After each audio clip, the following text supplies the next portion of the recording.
How's it going? I hope you're doing well. Let me just fix something real quick and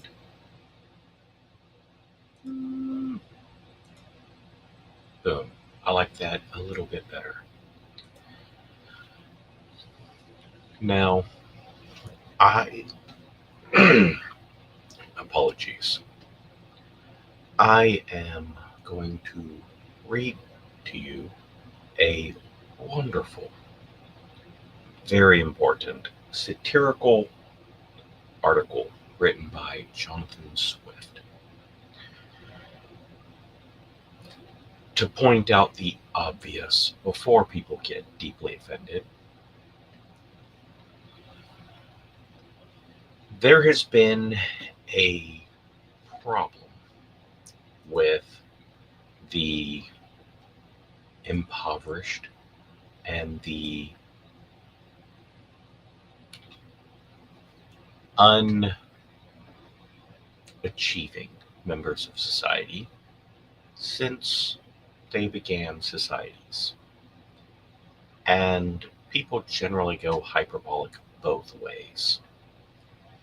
This is a satirical suggestion on how to address poverty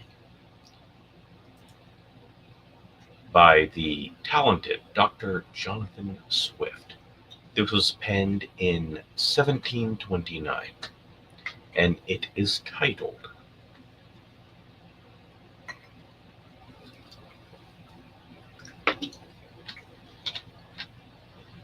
A Modest Proposal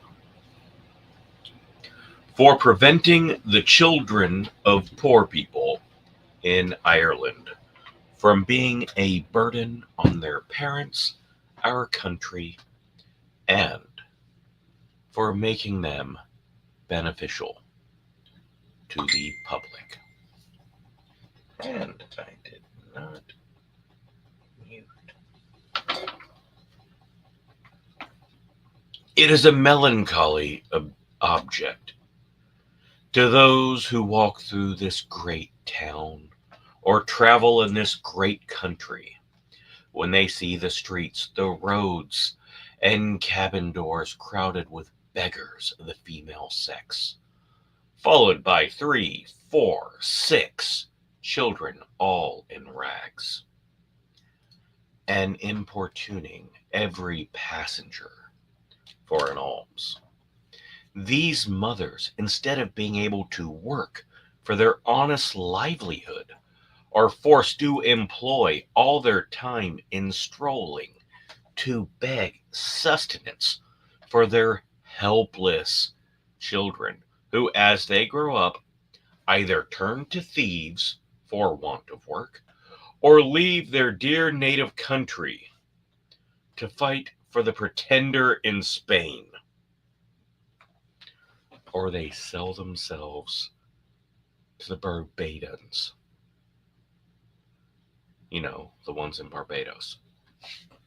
I think it is agreed by all parties that this prodigious number of children in the arms or on the backs or at the heels of their mother, and less frequently their fathers, is the present deplorable state of the kingdom, a very great additional grievance, and therefore whoever could find out a fair, cheap, and easy method of making these children sound and useful members of the Commonwealth would deserve so well of the public as to have his statue set up as a preserver of the nation. Perhaps even making Ireland great again. But my intention is very far from being confined to provide only for the children of these beggars. It is of a much greater extent and shall take in the whole number of infants at a certain age, who are born of parents in effect as little able to support them as those who demand charity in our streets. As to my own part, having turned my thoughts for many a year upon this important subject, and maturely and wisely weighed the several schemes of our projectors, not protectors, I have always found them grossly mistaken in their computation. It is true, a child just dropped from its dam may be supported by her milk for a year, with little other nourishment, at most not above the value of 2 shillings, which the mother may certainly get, or the value in scraps by her lawful occupation of begging. And it is exactly at 1 year old that I propose to provide for them in such a manner as, instead of being a charge upon their parents or the parish, or wanting food and raiment for the rest of their sad lives, they shall, on the contrary, contribute to the feeding and partly to the clothing of many thousands. Right? This is likewise another great advantage in my scheme, that it will prevent those voluntary abortions and that horrid practice of women murdering their bastard children. Alas, too frequent among us, sacrificing the poor innocent babes, I doubt more to avoid the expense than the shame, which would move tears and pity in even the most savage and inhuman breast. The number of souls in this kingdom being usually reckoned 1,500,000. Of these, I calculate there may be about 200,000 couples. Wives are breeders, from which number I subtract 30,000 couple who are able to maintain their own children. Although I apprehend there cannot be so many under the present distresses of the nation. But this being granted, there will remain 170,000 breeders. I again subtract 50,000 for those women who miscarry or whose children die by accident or disease within the first year. There only remain 120,000 children of poor parents annually born. The question, therefore, is how this number shall be reared and provided for, which, as I have already said, under the present situation of affairs, is utterly impossible by all the methods hitherto proposed. For we can neither employ them in handicraft or agriculture. We neither build houses, in the country, nor cultivate land. They can very seldom pick up a livelihood by stealing till they arrive at 6 years old. It's an entire half a decade of not being able to care for themselves, except when they are of towardly parts. Although I confess they can learn the rudiments earlier, during which time they can, however, be properly looked upon as probationers. As I have been informed by a principal gentleman in the county of Cavan, who protested to me that he never knew above 1 or 2 instances under the age of 6, even in a part of the kingdom so renowned for the quickest proficiency in the art of theft. And you know who I'm talking about. I am assured by our merchants that a boy or girl before 12 years old is not a commodity saleable. And even when they come to this age, they will not yield above 3 pounds. 3 pounds and a crown at most on the exchange, which cannot turn to account either the parents or the kingdom the charge of nutriments and clothing, having been at least 4 times that value. 4 times. I shall now therefore humbly propose my own thoughts, which I hope will not be liable to the least objection. I have been assured by very knowing Americans of my acquaintance in London that a young, healthy child, well nursed, is, at a year old, a very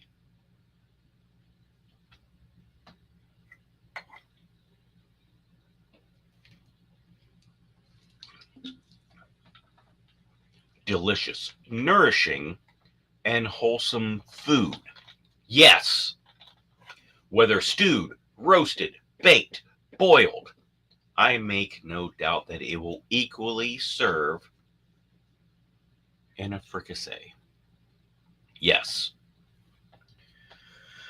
So, I humbly offer to the public consideration, because this will absolutely prevent abortions or welfare.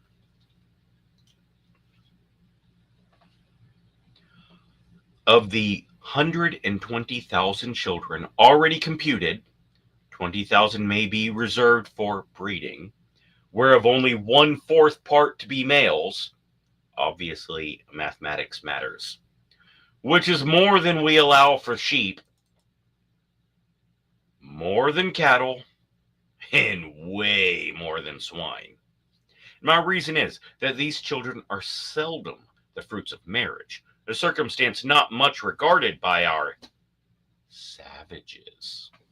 Therefore, 1 male will be sufficient to serve 4 females, that the remaining 100,000 may, at a year old, be offered in sale to the persons of quality and fortune through the kingdom, always advising the mother to let them suck plentifully in the last month, so as to render them plump and fat for a good table. The child will make 2 dishes at an entertainment for friends, and when the family dines alone, the fore or hind quarter will make a very reasonable dish, and seasoned with a little pepper or salt, and on the 4th day boiled. And in winter, obviously, this will stretch further. I have reckoned upon a medium that a child just born will weigh at most 12 pounds, and in a solar year, if tolerably nursed, easily increaseth to 28 pounds. I grant this food will be somewhat dear, and therefore proper for landlords who, as they have already devoured most of the parents, will probably claim the children. The flesh will be in season throughout the year, mostly plentiful in March and a little before and after. We are told by a grave author, an eminent French physician, that fish being a prolific diet, there are more children born in a Roman Catholic county about 9 months after Lent. The markets will be more glutted than usual, because the number of popish infants is at least 3 to 1 in this kingdom, and therefore it will have one collateral advantage by lessening the number of Catholics among us. I've already computed the charge of nursing a beggar's child, in which I reckon all cottagers, laborers, and 4/5 of farmers to be about 2 shillings per annum, rags included, and I believe no gentleman would repine to give 10 shillings for the carcass of a good fat child, which, as I have said, will make 4 dishes of nutritious meat, when he hath only some particular friend or his own family to dine with him, of course. Thus the squire will learn to be a good landlord of sorts, and grow popular among his tenants. The mother will have 8 shillings neat profit, and be fit for work until she produces another. Now, our city of Dublin, shambles may be appointed for this purpose, in the most convenient parts of it, and butchers, we may be assured, will not be wanting. Although I rather recommend buying them alive and dressing them hot from the knife, just as we do roasting pigs. A very worthy person, a true lover of this country, with whose virtues I esteem, was pleased, in discourse on this matter, to offer a refinement upon my scheme. He said that many gentlemen of this kingdom, having of late destroyed their deer, he conceived the want of venison might well be supplied by young lads and maidens, not exceeding 14 years of age, but not under 12. So great a number of both genders in every county, being now ready to starve for want of work and service and homelessness, could be disposed by their parents, otherwise their nearest relations, or the government. We could bring in corporations. But with due deference to so excellent a friend and so deserving a patriot, I cannot be altogether in his sentiments, for as to the males, my American acquaintance assured me from frequent experience that their flesh was generally tough and lean, like that of our schoolboys by continual exercise. So their taste is disagreeable, and to fatten them would not answer the charge, but the females, with humble submission, could be a loss to the public at that fine age, because they could become breeders themselves. It is not improbable that some scrupulous people might be apt to censure such a practice, although unjustly, as a little bordering upon cruelty, which I confess has always been accused of me in the strongest objection by myself, though. But in order to justify my friend, he confessed that this expedient was put into his head by the famous Salmanazar, a native of the island of Formosa, who came from thence to London about 20 years ago, and in conversation told my friend that in his country, when any young person happened to be put to death, the executioner sold the carcass as a prime dainty, and that in his time the body of a plump who was crucified was sold along with great mandarins in the court for giblets, 400 crowns. Now I can't deny, nor can I prove, but if we are to execute someone of that age, why not benefit from the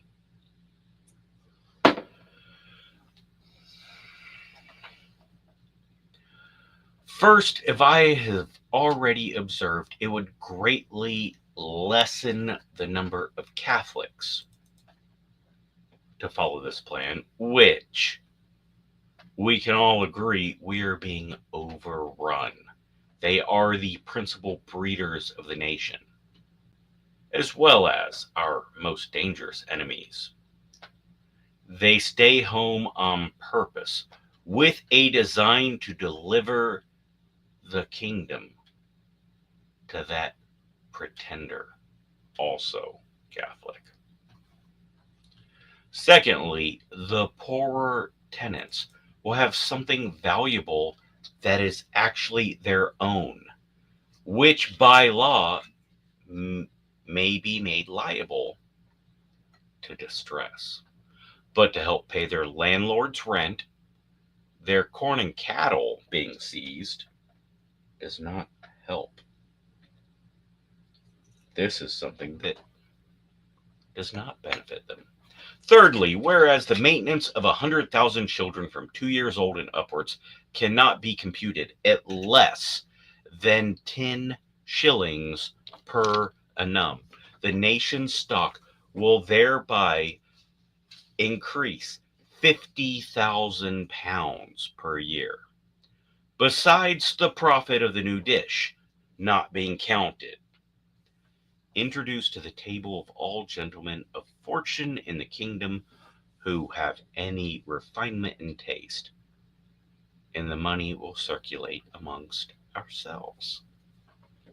Our own growth and our own manufacture. Fourthly, the constant breeders, and we know who they are, besides the gain of 8 shillings sterling per annum by the sale of their produce, will be rid of maintaining the charge of their produce after 1 year. Fifthly, this food will likewise bring great custom to taverns. People will travel from all over to experience it because no one else allows it. It cannot be computed at less than 10 shillings a piece of produce per year. The nation's stock will increase £50,000 minimum per annum, plus the profit of the dish. Introduced to the tables of all gentlemen of fortune, if they have any refinement in taste, and the money will circulate amongst us while the goods are produced by you know who. Sixthly, this would be a great inducement to marriage. Marriage is sacred and extremely important.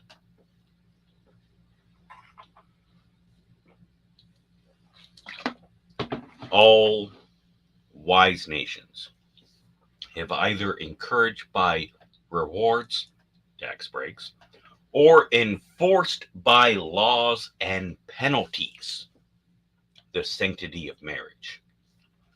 It would increase the care and tenderness of mothers toward their children when they are sure of a settlement for life to the poor babes, provided in some sort by the public, to their annual profit instead of expense. We should soon see an honest emulation among the married women which of them could bring the fattest child to the market. Men would become as fond of their wives during the time of their pregnancy as they are now of their mares in foal, their cows in calf, or the sow when they're ready to farrow, nor offer to beat or kick them, as happens amongst fine gentlemen with their wives. Because fear of miscarriage would cost greatly. Many other advantages might be enumerated. For instance, the addition of some thousand carcasses in our exportation of barreled beef. That's right. And the propagation of swine's flesh, an improvement in the art of making good bacon. So much wanted among us by the great destruction of pigs, too frequent at our table, which are no way incomparable in taste to the magnificence of this produce. Roasted whole will make a great figure at Lord Mayor's feast, or any public entertainment. But this and many others I omit, being studious of brevity.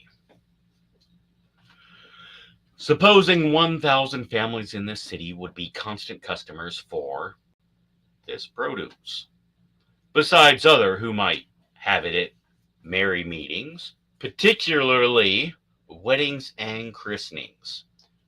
Dublin would take off annually about 20,000 produce. The rest of the kingdom will be sold cheaper, maybe 80,000. And there's no objections. No one could raise objections to this proposal, unless it should be urged by some number of people, thereby much lessened in the kingdom. 'Twas indeed one principal design in offering it to the world. I desire the reader will observe that I calculate my remedy for this one individual kingdom of Ireland, and no other can be upon earth. Therefore let no man talk to me of other expedients, taxing our absentees, using neither cloth nor household furniture, except what is our own growth and manufacture, rejecting the materials and instruments that promote foreign luxury, or curing the expensiveness of pride, vanity. I repeat, let no man talk to me of these and the like expedients, till he hath at least some glimpse of hope that there will be some hearty and some sincere attempt to put our production into practice. After all, I am not violently bent upon my own opinion that I would reject an offer proposed by wise men, as long as they are equally innocent, cheap, easy, effectual. But before something of that kind shall be advanced in contradiction to my scheme, in offering a better, I desire the author or authors will be pleased maturely to consider 2 points. First, as things stand now, how will they be able to find food and raiment for 100,000 useless mouths? And secondly, there being a round million of creatures in humane figure throughout the kingdom, whose whole subsistence put into common stock would leave them in debt 2,000,000 of pounds sterling, adding those who are beggars by profession to the bulk of the farmers, cottagers, and laborers with their wives and children, who are also beggars by effect.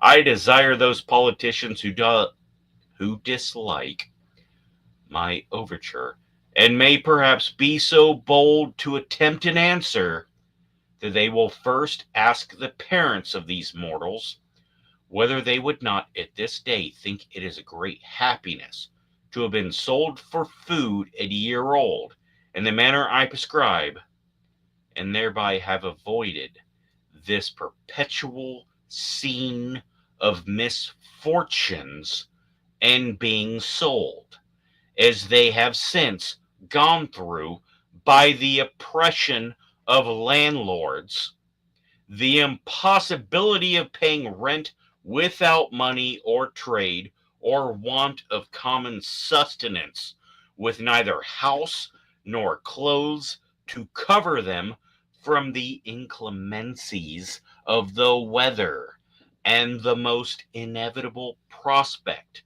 of entailing the like or greater miseries upon their breed forever.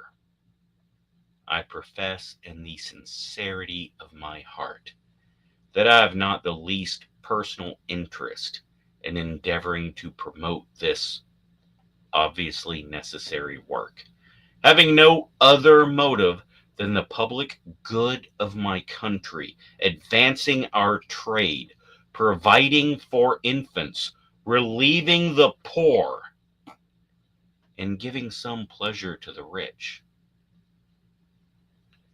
I will not propose any of my children to get a single penny.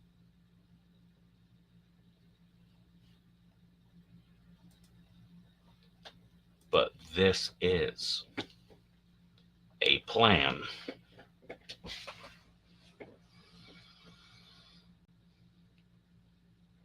that many capitalists and most socialists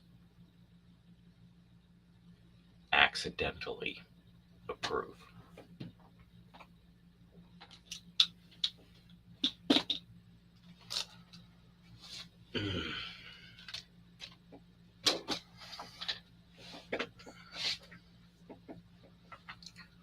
When you get so hung up on the money and the numbers and start treating your citizens like they are just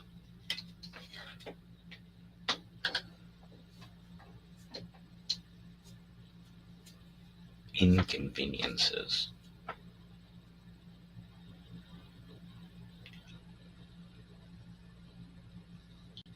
you're not a government.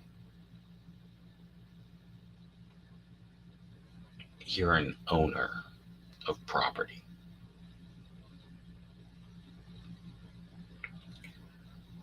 But when you become so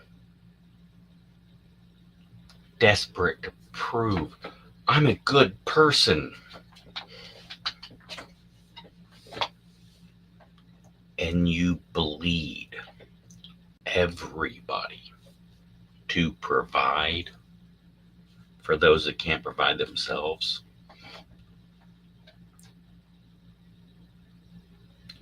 you're going against nature, common sense, and reality.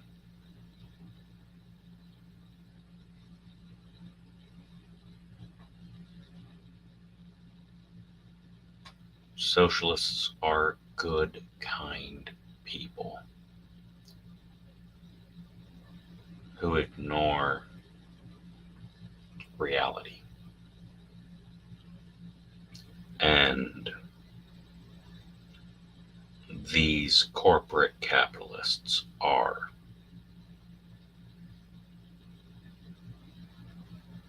cold, heartless bastards who aren't part of the world.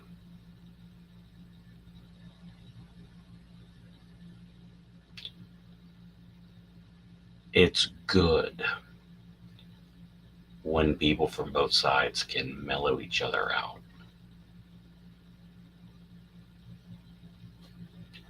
We need the ignorant, good-hearted, naive, uneducated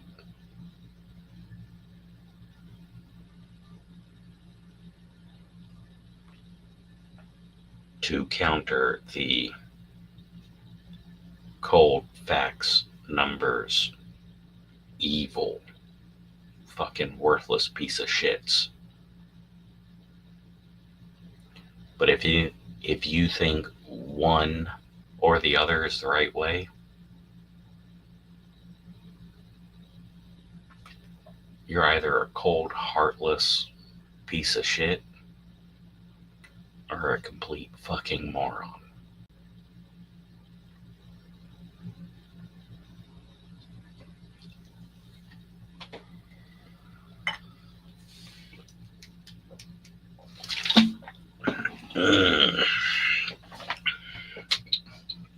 I would try to sum up the Jonathan Swift modest proposal as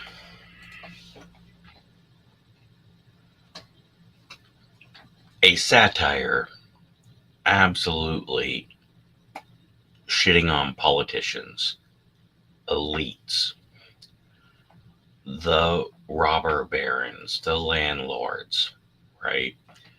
And again, this is 1729 Ireland.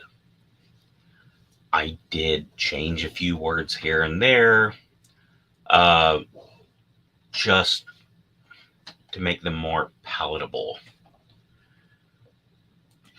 And the, you know who I'm talking about, was clearly something I added.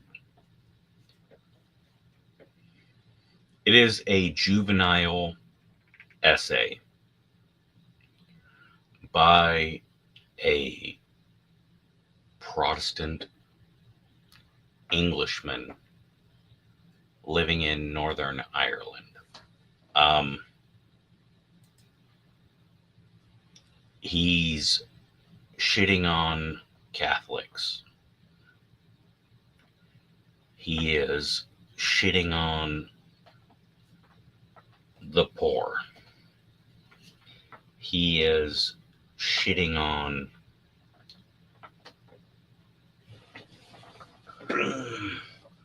taxpayers' expense. And he's doing it so hyperbolic that you start to go, wait, no, wait. Okay, I agree with some of what he says, but what the fuck, dude?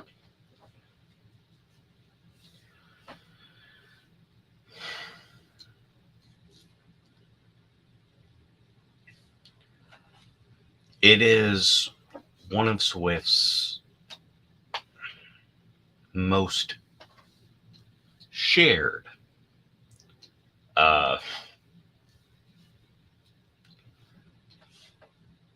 works.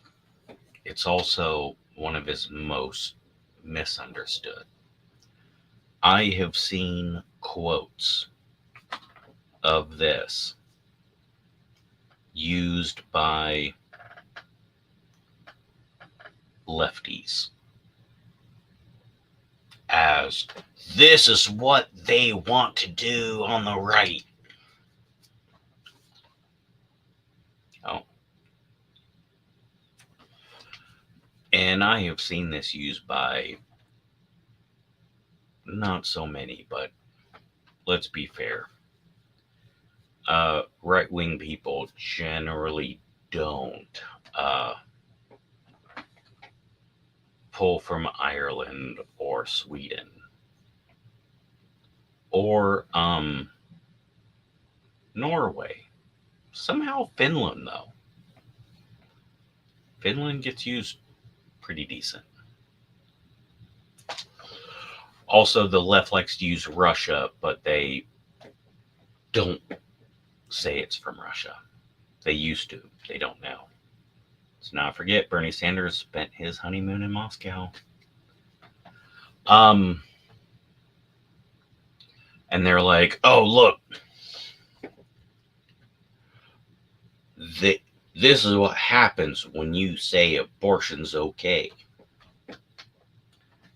Abortion is brought up specifically in that as, hey, if we murder kids and sell them off as fucking food, it'll cut down on abortions. because they'll have the kid and raise it so they can kill it off and feed it, which is something that many on the left rightfully point out that many people on the right are so against abortion, but also so against taking care of children. Like, oh, no, you can't get rid of that kid. No, you gotta have it. All right, you had it. No, I'm not helping you raise it. Fuck you. No, you had it. Take responsibility.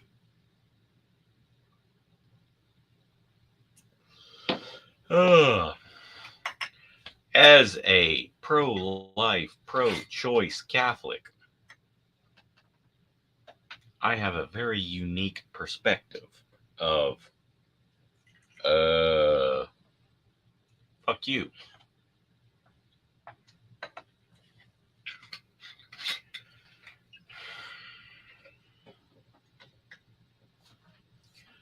So, what's a real solution here? We can't just say fuck the poor, because fuck you. The poor will rise up, overthrow your ass, and then create some equally shitty government. Nah. Bolshevik revolution was answering a problem with a problem. My neighbor's mowing the yard and it's too loud. I know. I'll fucking install giant loudspeakers in my yard and we'll both be miserable. Aha! Yeah, great solution. Everyone fucking sucks.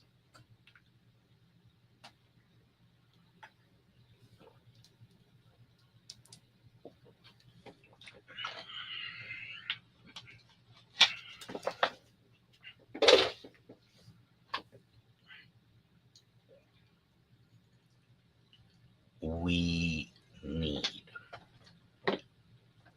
to take better care of our citizens that are suffering. We do. Also, anyone who's ever worked for the government or been to a food stamp office or social security office or the DMV or fucking been stuck in traffic while fucking government, fucking state contract construction workers stand around. Yeah. Ain't the fucking answer.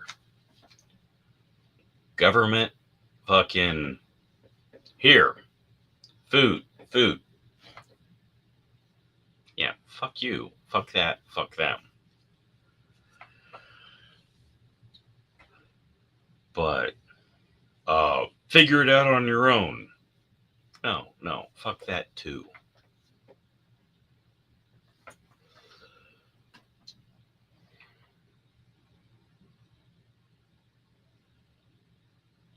No school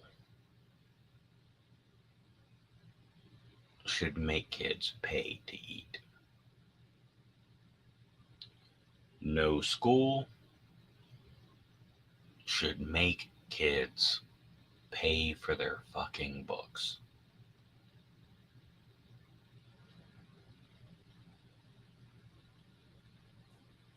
Everyone can agree on this. All right, so taxpayers got to foot that bill. Somewhat, yes.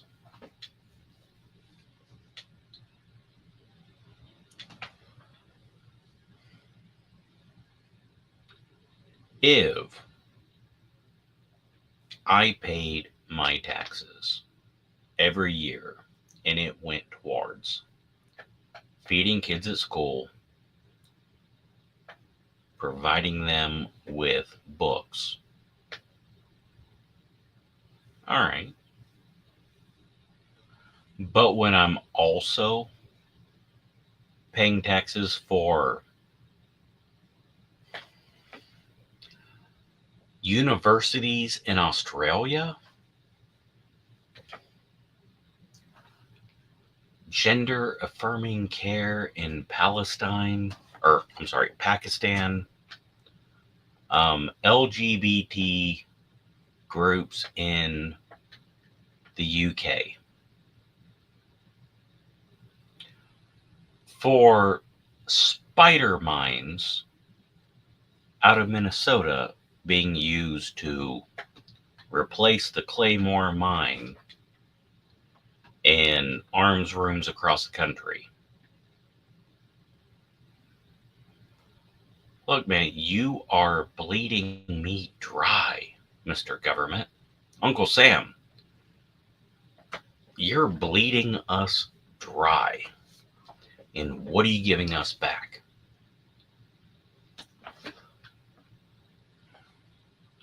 Feed the kids. Yes.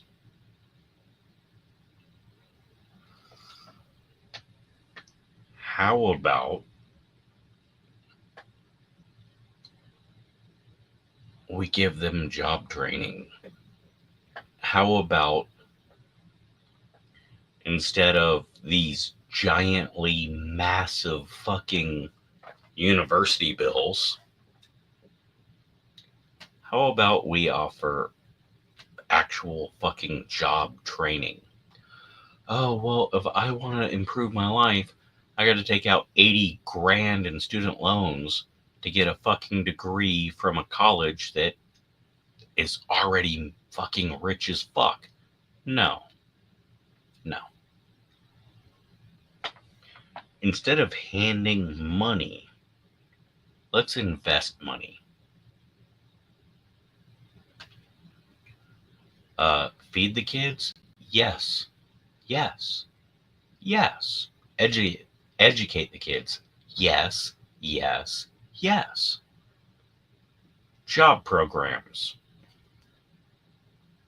Can't be against that. Government subsidized student loans compared to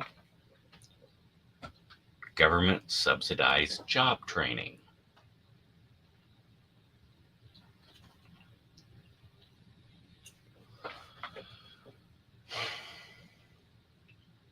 Here's fucking government subsidized debit card to go to the grocery store. Here's a government subsidized meal plan. All school kids get fed at school. Breakfast, lunch, dinner. All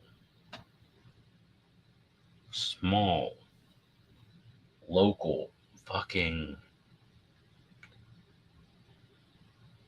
farmers are given subsidies to provide the schools and the community with good, healthy, locally grown food. Hey, you're helping the farmer. You're feeding the kids. Yay. Fucking debit cards to people to buy shit from corporations, from corporate stores, does not help us. It's just letting corporations bleed taxpayers. Jonathan Swift points out how obviously shitty it is to treat our people like numbers on a page.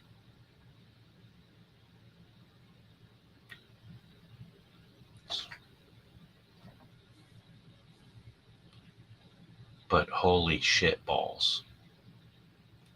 The solution is not, let's throw money at corporations and pretend we're actually helping the poor. Nah. Don't give welfare to the poor. Give investments. And this is why the cold, heartless, and the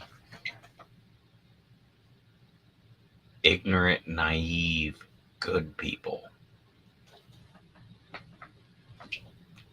should stop fucking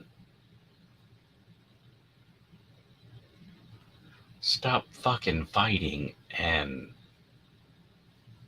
come on. Come on. Everybody knows this. They just got you guys too emotional to fucking compromise with the other one. Food stamps? So you can buy fudge rounds? You want them to starve.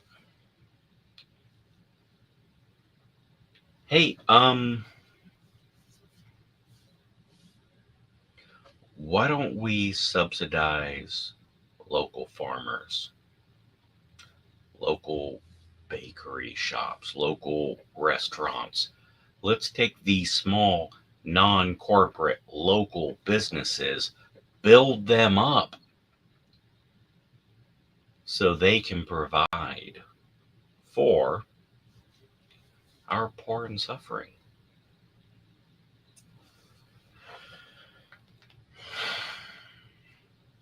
Provides the needs for the poor,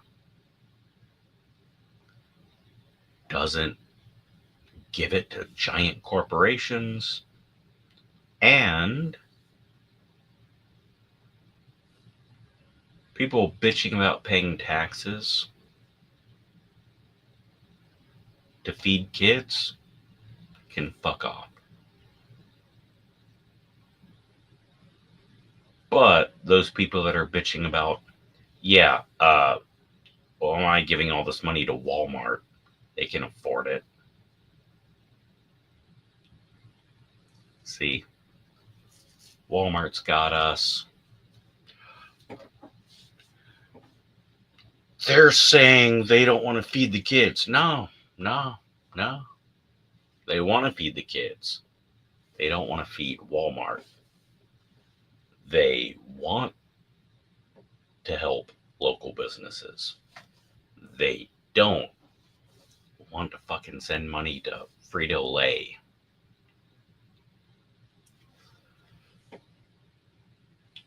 Stop attacking each other and fucking go,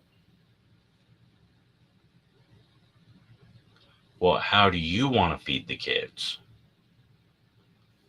Because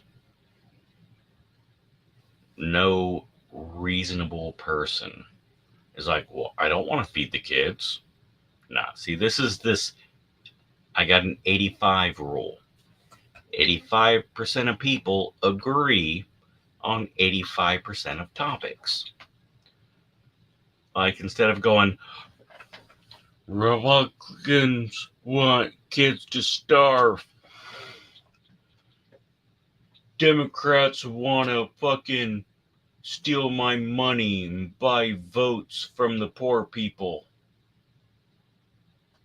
Fuck that, and go, hey, we got to feed these poor kids. How do you want to do it? Oh, well, I don't want to do this and this. Okay, what do you want to do? Well, I want to give them. All right, what about this? Yeah. And then the Democrats and the Republicans that aren't really Democrats or Republicans, they're just people that were like, oh, I got to take this side or that side. Like, oh, cool. All right, so we got the kids being fed issue and the local business thing solved. Cool. All right, now let's find something else to fight about.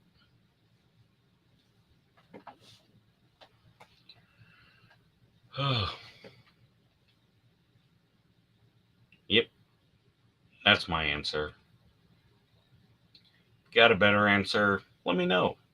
Love to hear it. Seriously, would love to hear it. Because most people just go, you're a fucking dirty commie lefty.